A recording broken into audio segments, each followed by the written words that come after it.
संकट का सामना कर रहा है यूक्रेन। यूक्रेन के पास सैनिकों को सैलरी देने के पैसे तक भी नहीं है। यूक्रेन को करीब करीब $60 बिलियन की जरूरत इस वक्त है। सैनिकों के इलाज और दूसरी जरूरतों के लिए फंड की जरूरत यूक्रेन को है।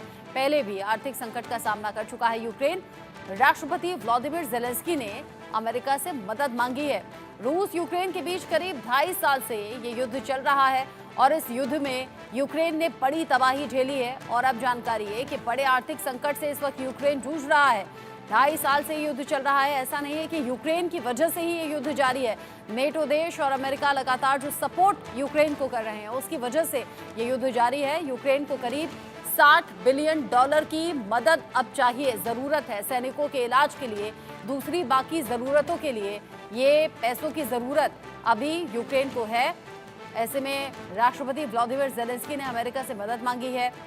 आर्थिक संकट का सामना इस वक्त यूक्रेन कर रहा है।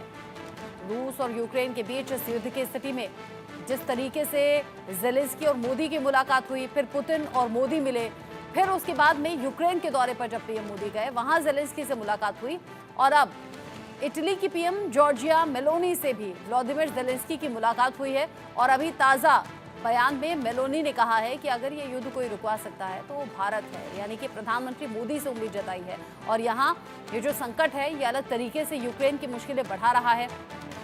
सैनिकों के इलाज के लिए और दूसरी ज़रूरतों के लिए फंड की यहाँ ज़रूरत, पहले भी आर्थिक संकट का सामना कर चुका है यूक्रेन और अब अमेरिका से एक बार फिर से मदद मांगी है।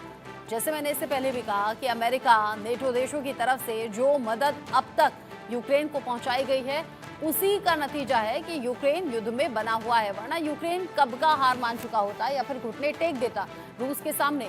ये युद्ध अगर अभी जिंदा है तो वो सिर्फ बाकी देशों की मदद की वजह से जिंदा है। और ऐसे में जब आर्थिक संकट का सामना यूक्रेन कर रहा है तो अमेरिका से मदद मांगी है।